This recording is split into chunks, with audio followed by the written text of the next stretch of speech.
Bonsoir tout le monde. Voilà le repose-pied en blanc. Alors non, je ne l'ai pas repeint en blanc, en tout cas pas pour l'instant.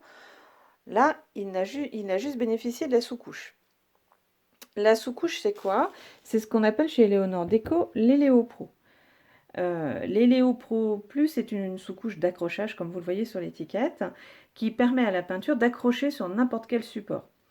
Donc cette sous-couche existe en blanc pour les couleurs claires et en grise pour les couleurs beaucoup plus vives, comme le rouge ou le jaune, et les teintes foncées comme le carbone, l'odyssée, etc. Donc ça vous donne déjà une idée de l'orientation que j'ai choisie pour ce repose-pied. Donc la sous-couche n'est pas uniforme et c'est totalement normal, ça fait même plutôt une espèce d'emplâtre, mais bien lisse, hein, bien entendu. Là vous le voyez, ce n'est pas uniforme et ce n'est pas grave du tout, hein. C'est pas le but recherché. Le but recherché n'est pas d'avoir un fini uniforme. C'est vraiment de faire tenir la peinture sur n'importe quel support. Là, bien sûr, sur le plateau, vous allez me dire, c'était du bois brut, c'est facile de faire tenir de la peinture. Par contre, c'est pas facile, moins facile de faire tenir de la peinture dans le temps.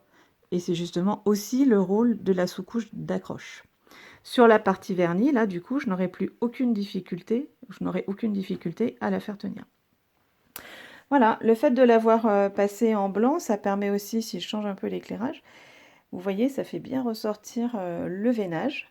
D'ailleurs, vous pouvez constater que les clous ont disparu parce que merci la pâte à poche. Là, il y en a un qui apparaît encore, mais il est complètement lisse. Et de toute façon, il a pris de la sous-couche aussi. Donc lui, il va disparaître. Et là, on voit vraiment bien le veinage. Tous les défauts, c'est sûr, mais ça fait partie, encore une fois, de son histoire. En tout cas, pour moi, ça m'intéressait pas là d'avoir un plateau parfaitement lisse. Et puis là, sur le galbe, toujours sur le galbe, on voit toujours le veinage. Et justement, peut-être que le but du jeu sera de le faire ressortir, ce veinage. Voilà, reste maintenant à décider du style donné à ce repose-pied, ou du moins de sa nouvelle déco pour sa nouvelle vie. Je ne sais pas trop, bon, j'ai quand même une petite idée, mais bon, vous verrez ça plus tard. Bonne soirée!